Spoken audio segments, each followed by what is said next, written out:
इह सकल भाषा जन्मदा का भास्वती सुरभारती वद वेद जननी का जगत्योजस्वती सुरभारती अनुपम सरस साहित्य धनिका का सती सुरभारती वद भारतानुगता भवेत् का भारती सुरभारती अयि सुरभारती समुपासकाः संस्कृत रक्षा सूत्रे बद्धाः च प्रियाः प्रेक्षकाः मातृभाषा रूपेण संस्कृतं व्यवहारद्भ्यः प्रसारयद्भ्यः च संस्कृतानुरागिभ्यः एतस्मिन् संस्कृतोत्सवे सत्यप्रिया पक्षतः नमः। अहं सर्वात्मना संस्कृतसूत्रबन्धन पूर्वकं करोमि स्वागतं सर्वेषाम्। संस्कृत सूत्रेण सह यावत् शक्यं रक्षावचनं परिपालयितुम् अहं नारायणदत्तः अपि अत्र उपस्थितः। संस्कृतोत्सवस्य उल्लासमये अवसरे सहृदयान् सर्वान् अपि अहम् अभिवादये। दर्शकाः जानन्ति एव भवन्तः यत् संस्कृतम् अनेकासां भाषाणां जननी, जगति प्रसिद्धम् उत्कृष्टं च वाङ्मयवैभवं संस्कृतभाषायाम् एव अधिकतया सृष्टं प्राप्नुमः। एतत्तु सर्वथा सत्यास्पदं सत्यप्रिये। परं वाङ्मयवैभव रूपं प्रतिमाणिक्यम् एव तथा सर्वथा प्रसिद्धं न अस्ति। यथा दर्शकाः मातुः सर्वाः सुताः न भवन्ति सर्वथा एव श्रेष्ठाः, श्रेष्ठः तु भवति प्रायशः विरलभावयुतः एकः एव। सम्पदि यस्य न हर्षो विपदि विषादो रणेनाभिरुत्वं तं भुवनत्रयतिलकं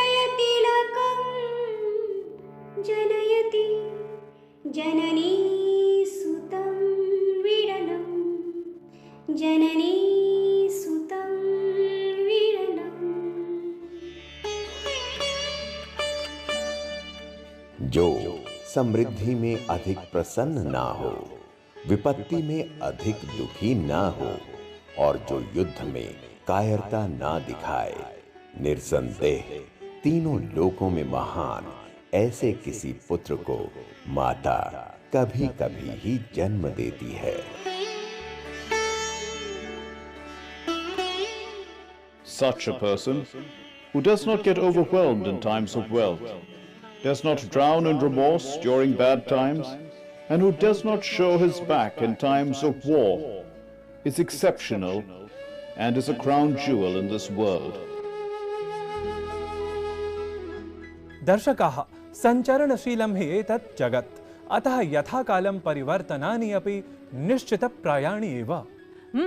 तानि एव परिवर्तनानि घटनाः च वार्तारूपेण संयोज्य दर्शकानाम् अभिज्ञानाय वयं प्रतिसप्ताहम् एव प्रस्तुमः। नूनं तर्हि विलम्बः कुतः?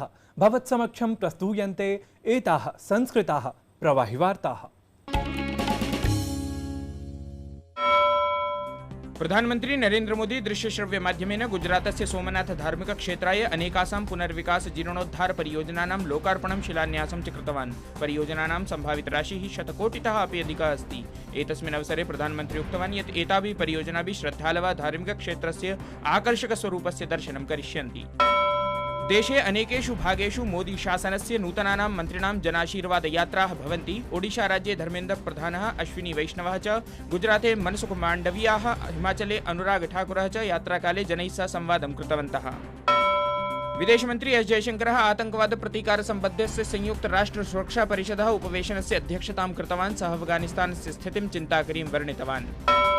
अफगानिस्ताने सर्वत्र अव्यवस्था अधुनापि दृश्यते। जनाः यथा कथञ्चित् ततः बहिः आगन्तुं प्रयासरताः सन्ति। अधुना तत्र अनेकेषु भागेषु तालिबान विरोधि प्रदर्शनेषु वृद्धिः जाता अस्ति। नाटो महासचिवः अफगानिस्तान स्थितौ चर्चायै नाटो विदेशमन्त्रिणाम् आपदुपवेशनम् आकारितवान्। पैरालम्पिक क्रीडासु सहभागितायै भारतस्य प्रथमं दलं टोकियो नगरं प्राप्तवत्। टोकियो नगरे अगस्त मासस्य 24 दिनाङ्कतः सितम्बर मासस्य 8 दिनाङ्कं यावत् पैरालम्पिक खेलानाम् आयोजनं भविष्यति। अगस्त मासस्य 19 दिनाङ्कतः 25 दिनाङ्कपर्यन्तं सर्वत्र संस्कृत सप्ताहः आचर्यते। एतस्मिन् अवसरे प्रधानमन्त्री नरेंद्र मोदी देशवासिभ्यः शुभकामनाः प्रकटितवान्। संस्कृत सप्ताहावसरे प्रधानमन्त्रिणा सहितं तदीयं शुभकामनापत्रमुद्दिश्य अनेके गणमान्याः देशवासिभ्यः संस्कृत सप्ताहस्य शुभकामनाः प्रकटितवन्तः। देशे संस्कृतसप्ताहः सोल्लासम् आचरितः दृश्यते। अनेकेषु विश्वविद्यालयेषु संस्थासु च उद्घाटनसत्राणि सम्पन्नानि, तत्र विदुषां व्याख्यानानि, विविधस्पर्धाः च आयोजिताः। संस्कृतं प्रति जनं प्रापयितुं संस्कृत ऑन व्हील्स इति नामधेयः संस्कृत प्रदर्शनी संवलितः प्रथमः चल संस्कृत पुस्तकालयः संस्कृतभारत्या केनडा देशे आरब्धः। ICCR निर्मितं लिटिल गुरु ऐप् अपि लोकाय अभ्यर्पितम्। संस्कृत OTT इत्येतदपि संस्कृतदिवसावसरे आरब्धं भवेत्। संस्कृतं लोकेषु प्रसृतं जायते। विशेषरूपेण युववर्गे एतां भाषाम् अभिलक्ष्य रुचिः वर्धते। अपि जानाति भवान् यद् दूरदर्शन समाचारवाहिनीं विहाय संस्कृतं कुत्र कुत्र उपयुज्यते? अहं तु जानामि यथाशक्यं, परं दर्शकानां ज्ञानाय अधुना जनसञ्चारमाध्यमादिषु प्रसार्यमाणं संस्कृतस्य साम्प्रतिकम् ऐश्वर्यं संस्कृताधृतया विशेषवृत्तप्रस्तुत्या सारेण उपस्थापयामः।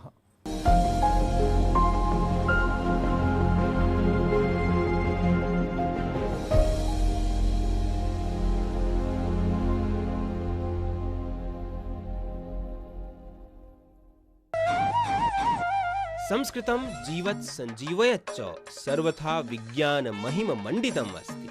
यदि प्रतियुगं सर्वपरिवेशेषु च अभिव्यक्त्यर्थं सर्वथा शक्ति समन्वितम् उपयुक्तं च इति सर्वतः सर्वथा हि आमान्यते।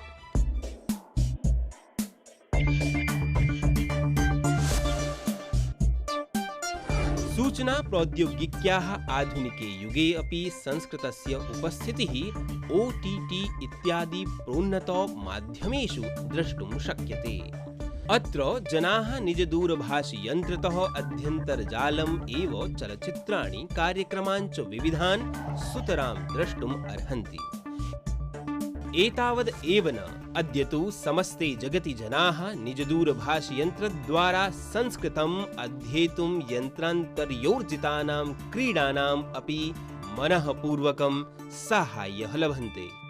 सद्य एव भारतीय सांस्कृतिक संबंध परिषदा लिटिल गुरु ऐप् इति माध्यमेन संस्कृतं प्रतिजनं प्रापयितुम् अभियानम् आरब्धम् अस्ति। इदम् एव न BAPS इति संस्थया संस्कृत भारत्या कविकुलगुरु कालिदास संस्कृत विश्वविद्यालयेन च सम्भूय प्रमुख संस्कृतम् इति नामधेयः एकः प्रकल्पः आरब्धः अस्ति, यस्य उद्देश्यं भारतस्य सनातन गाथायाः संस्कृतमाध्यमेन एव प्रतिजनं यावत् प्रापणमस्ति। संस्कृतं नूनं शाश्वती भाषा। संस्कृतम् अद्यापि जीवति। संस्कृतं साम्प्रतयुगस्य प्रासंगिकी भाषा। नूनं संस्कृतस्य शाश्वती प्रतिष्ठा सर्वत्र आलक्ष्यमाणा हि सम्प्रति। अत एव देश-देशान्तरेषु अपि संस्कृतस्य लोकप्रियतायाः अधिकता स्वीकार्यता च प्रत्यहं परितश्च वर्धते। संगच्छध्वं संवदध्वं संवो मनांसि जानता।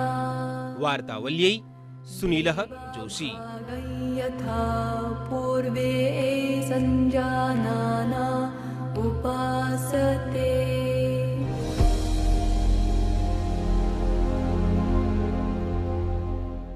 समग्रतः यदि संस्कृत सुबद्धया शास्त्राश्रितया संस्कृत्या संयुक्ताः भवामः तदा एव संस्कृत संस्कृत्योः संरक्षणं संभवेत्। अत एव दर्शकाः संस्कृतोत्सवस्य अवसरे एतादृशम् एव संस्कृताचार्यं सम्मिलामः, यः खलु संस्कृतशास्त्राय संस्कृतिसंरक्षायै च समर्पितः। तर्हि आयान्तु संवादसरण्यां तम् एव व्याकरणदर्शनदक्षं भाषाविज्ञानप्रबुद्धं सुरभारती समुपासकम् आचार्यं रामसलाही द्विवेदीवर्यं शृणुमः।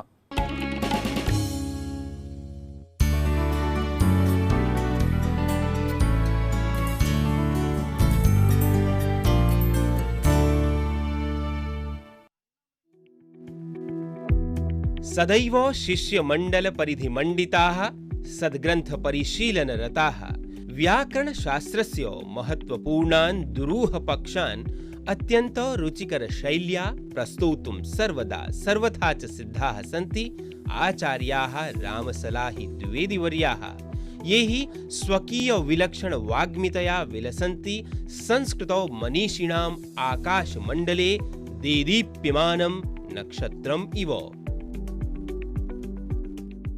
आचार्याः नमस्काराः। वार्तावली कार्यक्रमे अहं भवद्भ्यः हार्दभावेन स्वागतं करोमि। अहमपि महोदय भवतां स्वागतम् अङ्गीकरोमि, प्रत्यभिवादये च एवं च आनन्दमपि अनुभवामि अनेन कार्यक्रमेण। आचार्याः, सर्वप्रथमम् अहं ज्ञातुम् इच्छामि यत् संस्कृतभाषायां काः एतादृश्यः विशेषताः सन्ति यया विश्वस्य अनेकासु भाषासु इयं संस्कृतभाषा अनुपमा कथ्यते। अत्यन्तं साधुपृष्टम्।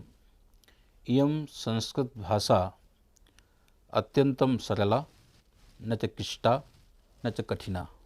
एवं वदामि, तत्र काठिन्यं नास्ति, क्लिष्टत्वं नापि नास्ति। एषः क्लिष्टधर्मः कः भवति, अर्थकतः भवति। यथा लघ्वर्थः प्रतिपादनीयः तथापि तदर्थं कश्चित् लम्बायमानः उपायः यदि अवलम्ब्यते तस्योऽर्थः क्लिष्टो भवति। यम् अर्थम् अभिधातुम् इच्छति तदर्थमेव साक्षात् शब्दः तत्र प्रयुज्यते। एवं प्रकारेण इयं भाषा सरलस्य अर्थस्य उपपादनं करोति। परन्तु पश्यन्तु, अस्माकं संस्कृतवाङ्मये विविधानि पुराणानि, बहुविधं साहित्यं तत्र वर्तते। व्यवहारे केन प्रकारेण अस्माभिर्वर्तितव्यम् एतत् सर्वं पुराणेषु अन्यत्र च नाटकेषु प्रतिपदम् आकृतं वर्तते।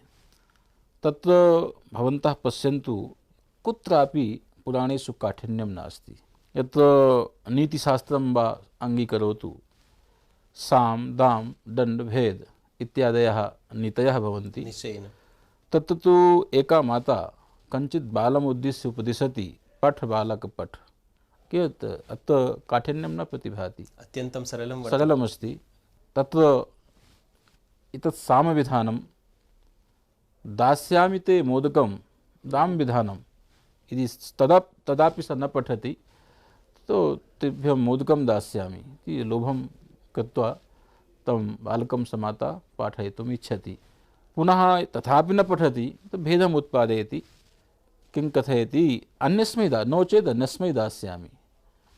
भेदः तथापि न पठति, अन्तिमा नीतिः दण्डनीतिः, कर्णौ अवगुण्ठयामि ते इत्युक्त्वा प्रबोधयति। तो एवं प्रकारेण संस्कृतवाङ्मयं मन्त्रात्मकं वर्तते। अस्य उच्चारणे पुण्यं भवति। एकः शब्दः सम्यक् ज्ञातः, शास्त्रान्वितः, सुप्रयुक्तः, स्वर्गे लोके च कामधुक् भवति। अन्यत्र भाषासु एतावत् सौष्ठवं नास्ति।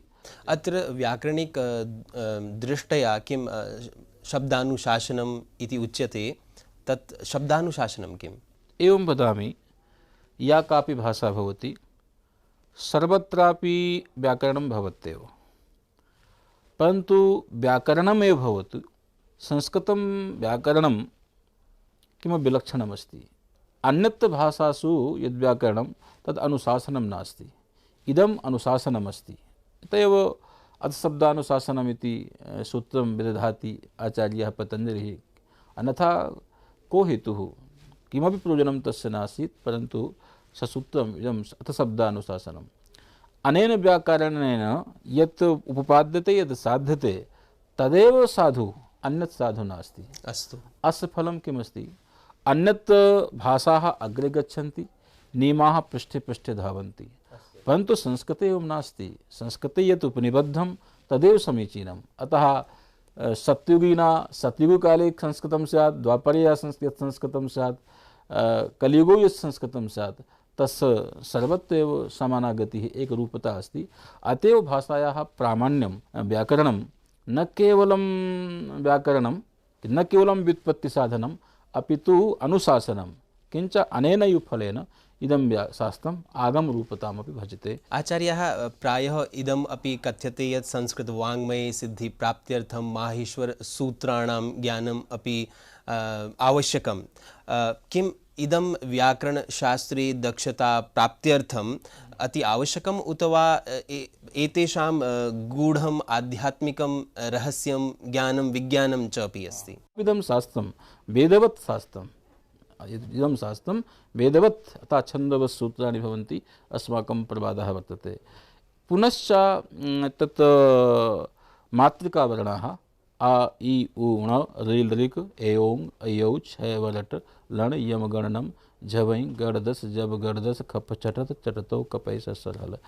अत्र आचार्येण उपमन्युना बहु साधु व्याख्यानं कृतम्।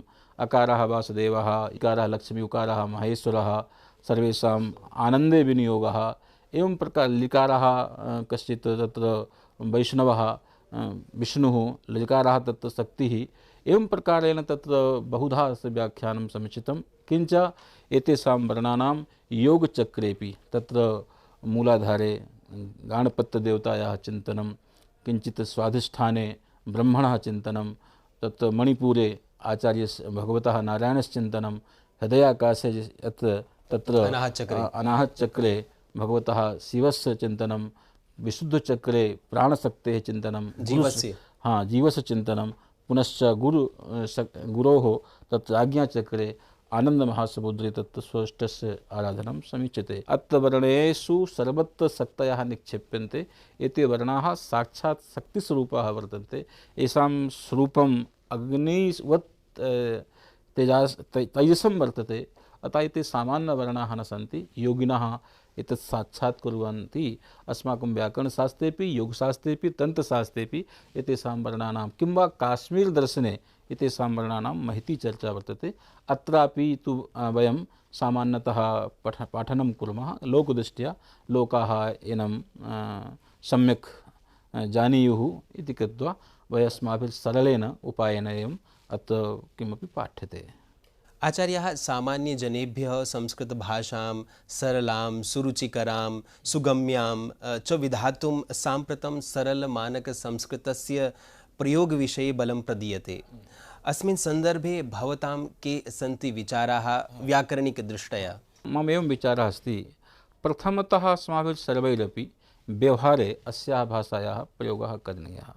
पठन पाठने यदि संस्कृतस्य प्रयोगं कुर्मः तर्हि वृत्तयः भवन्ति। यथा यगन्तवृत्तिः, यगलुगन्तवृत्तिः, सन्नन्तवृत्तिः।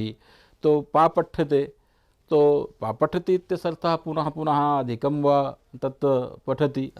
तो पापठति इति प्रयोगः यदि तस्य व्याकरणस्य ज्ञानं नास्ति, क्लिष्टं स्वाभाविकं भवति।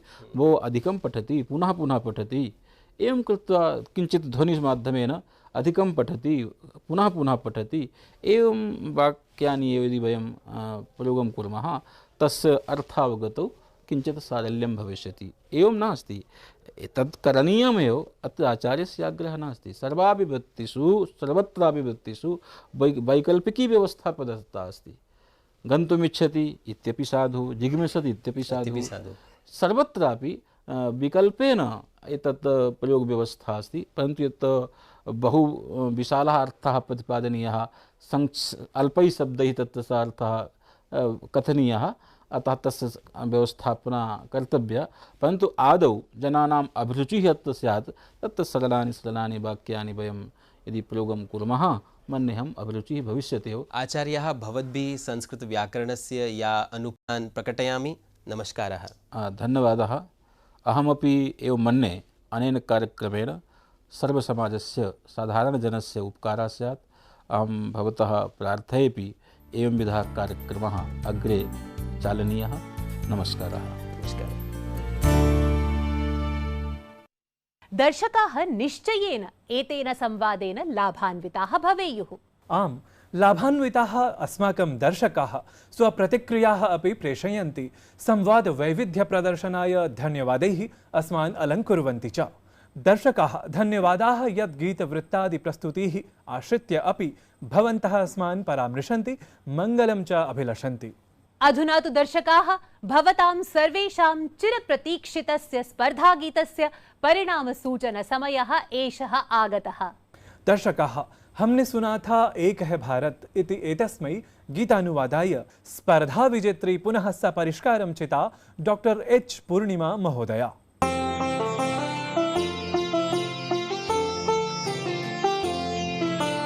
श्रुतमस्माभिस्त्वेकं भारतं सर्वेभ्योऽपि हि भव्यं भारतं निकटात् किन्तु यदा पश्यामः सुष्ठु विमृश्य यदा पश्यामः अन्यदेव हि दृश्यं प्राप्तं भिन्नं सर्वं कार्यं जातम् एकोऽन्यस्मात् भिन्नः खल्विह धर्मो भिन्नो जातिर्भिन्ना यच्च भवता पाठितमासीत् क्वापि न दृश्यं हि तत्सर्वम्।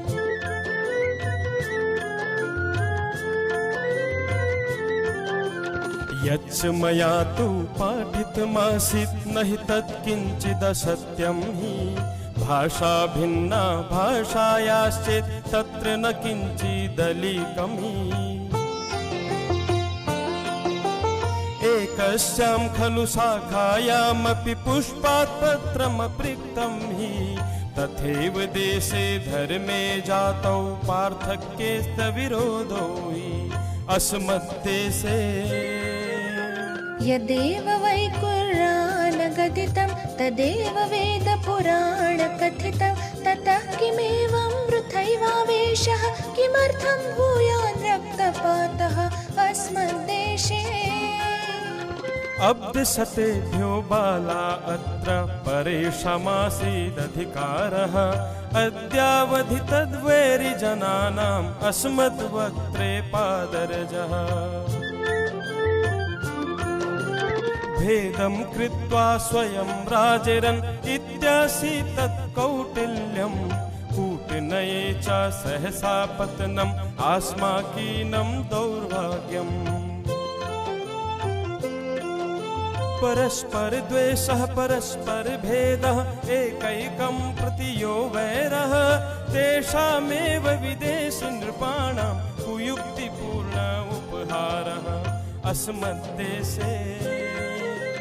जनैः कश्चन ब्राह्मणः कश्चन ह्यन्यो हरिजनः केषाञ्चित् सम्मानं किम् अन्येषां यदपमानः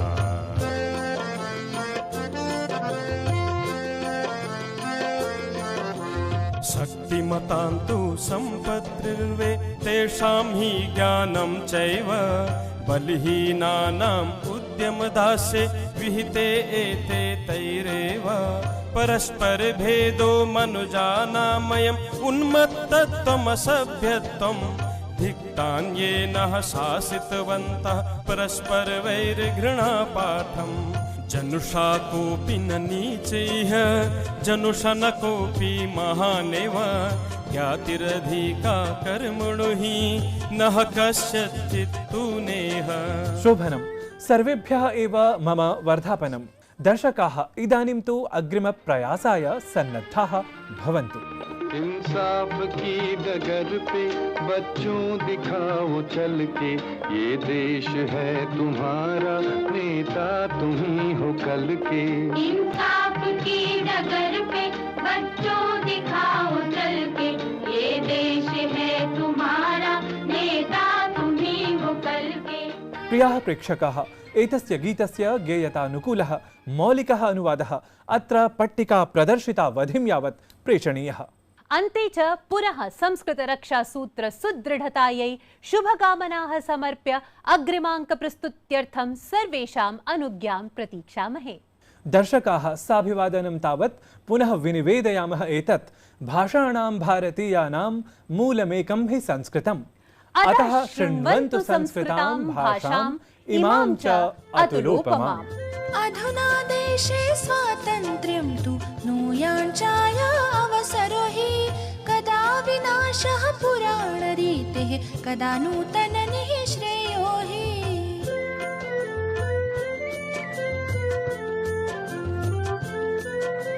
शताब्दानां किं बुभुक्षदैन्ये निर्यायाताम् अह्नैव छिन्नेऽस्मिन्नुद्याने पुनरपि रागप्रसरः शनिरेव।